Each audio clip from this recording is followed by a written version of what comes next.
ஆரம்ப நிலை இரத்த கொழுப்பு கூடி இருக்கிறவங்களுக்கு வெந்தயம் மிகச்சிறப்பான மருந்து. வெந்தயத்தில் ஒண்ணுதான் கரையும் நாரும் இருக்கு, கரையாத நார்களும் இருக்கு. கரையாத நார்ங்கிறது இன்சாலிபிள் ஃபைபர். அந்த ஃபைபர் என்ன பண்ணோம்னா, நிறைய நம்ம சாப்பாடுல சாப்பிட்டோம்னா நம் உணவை நல்லா சீரணித்து முழுமையா எளிதா கழிவு ஏற்பட மலச்சிக்கல் தீர்வதற்கு அது ரொம்ப அவசியம். ஏன்னா அந்த கரையாத நார்கள் நீர்த்துவத்தை உறிஞ்சிக்கும். நீரை நல்லா உறிஞ்சி மோஷன் பல்கி மோஷனா நல்லா ஃப்ரீயா இருக்கிறதுக்கு கரையாத நார் வரும். கரையக்கூடிய நார் சாலிபிள் ஃபைபர்னு சொல்லுவாங்க. சாலிபிள் ஃபைபர் இரத்த கொழுப்பை குறைக்கக்கூடியது. ஸோ தினம் ஒரு 5 to 10 கிராம் வெந்தயம் எடுக்கலாம். வெஜிடேரியன் சோர்ஸில் ஹையஸ்ட் ஃபைபர் இருக்கிறது வெந்தயம் மட்டும்தான்.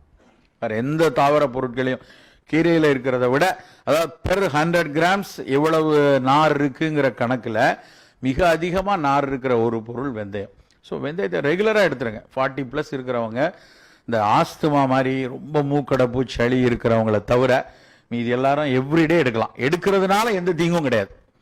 ஸோ அதை எல்லாரும் எடுத்துக்கொள்ளலாம். அடுத்து ரெண்டாவது, நம்மளுடைய உணவில் 2 பொருள் தினசரி இருக்கணும். ஒன்று வெங்காயம், இன்னொன்று வெள்ளைப்பூண்டு. வெங்காயம் சின்ன வெங்காயம், சாம்பார் வெங்காயம்னு சொல்லுவோம் இல்லையா, அது 10 வெங்காயமாவது பச்சையாக சாப்பிடணும். வெங்காயத்தை வேக வச்சிட்டிங்கன்னா அதனுடைய பயன் ஒரு 50% போயிடும். பச்சை எப்படி சாப்பிட்றது? தயிர் பச்சடி மாதிரி சாப்பிடலாம். ஒரு சின்னதாக சாப் பண்ணி பச்சை வெங்காயத்தை குட்டி வெங்காயம் வாங்கி சாதாரணமாக தயிர் பச்சடியாக வச்சு எதுக்கு வேணாலும், சோறுக்கு வச்சு சாப்பிடுங்க, சப்பாத்திக்கு வச்சு சாப்பிடுங்க, ஏதாவது ஒரு ஃபார்மில். அதாவது one of the best for non communicable டிசீசஸ்க்கு வெளிநாட்டுக்காரன் ஒரு விஷயம் சாப்பிடுவான். அது என்னன்னா ஃபிளாக்ஸ் சீட் வித் சீஸ். அது world level renowned dietary food for non communicable டிசீசஸ்ன்னு உலகமே கொண்டாடுறது அதுதான். சீஸில் ஃபிளாக்ஸ் சீடை போட்டு சாப்பிட்றது. நம்ம ஊரில் சீஸும் கிடையாது, ஃபிளாக்ஸ் சீடும் கிடையாது. இப்போ வந்துருச்சு. நம்ம ஊருடைய ஆரம்பத்தில் நம்ம கிடையாது. நம்மக்கிட்ட இருந்த ஒரே விஷயம், அதுக்கு more or less equal, sometimes சில மாலிகுலை வச்சு பார்க்கும்போது அதை விட பெட்டர் தயிர் பச்சடி தான். சீஸை விட பெட்டர் தயிர். அதே மாதிரி வெங்காயம் ஃபிளாக்ஸ் சீடை விட பல மடங்கு பெட்டர். ஸோ அப்போ ஏன் நம்ம சாப்பிடக்கூடாது? எவ்ரிடே ஒரு சின்ன கப்பில் தயிர் பச்சடி தினம் சாப்பிட்டுக்குவோம்.